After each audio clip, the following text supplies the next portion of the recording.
Satan knows what's in your mind, and he knows what to tempt you with. That's why even when you look at when Jesus had fasted for 40 days and 40 nights and came off the mount, what did he tempt him with? He tempted him with food. Then he tempted him with a kingdom. Why? Because he knows that eventually God is going to be King of kings and Lord of lords. He's going to establish his kingdom here on the earth. And this is his desire. So, and right now he is waiting at the right hand of the Father for his foes to be made his footstool. You can read that in Psalm, the 110th chapter. But he tempted him with what he thought he would want, what his desire would be. Obviously, you've been fasting for 40 days and 40 nights. You must be hungry. Obviously, if you were born king of the Jews, how about you bow down to me and I give you a kingdom right now?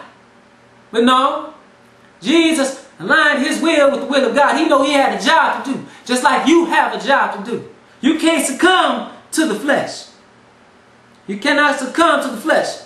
So he says, but every man is tempted when he is drawn away of his own lust and enticed. As Jesus said, not my will, but thy will be done. You must say the same thing. Not your will, but God's will. Let his will be done. Verse 15 reads, then when lust hath conceived, it bringeth forth sin. And sin, when it is finished, bringeth forth death. This is the process from having that natural carnal mindset. You don't filter your thoughts and your lust.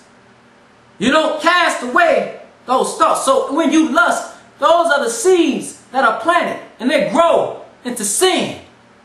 Sin is the outward actions that are totally contrary to God's law. Again, adultery and fornication, uncleanness, idolatry, all these different types of things that you do against the law. And the wage of sin that grows up out of that inception of that lust is death. The wage of sin is death. But what leads to sin is the thought. You first have a thought. Now, what makes a man go commit adultery? It is first the thought that comes into his mind, but also it's because of that lust, that fleshly, carnal mindset. See, you got to wash your mind with the water of the Word to cleanse yourself. Constantly cleanse yourself because you are wicked by nature. I mean, that is your natural mindset. So you have to consume His Word so you know what to do. So when those thoughts and when those lusts come, you can deny the flesh so that you do not sin. It all starts within the mind.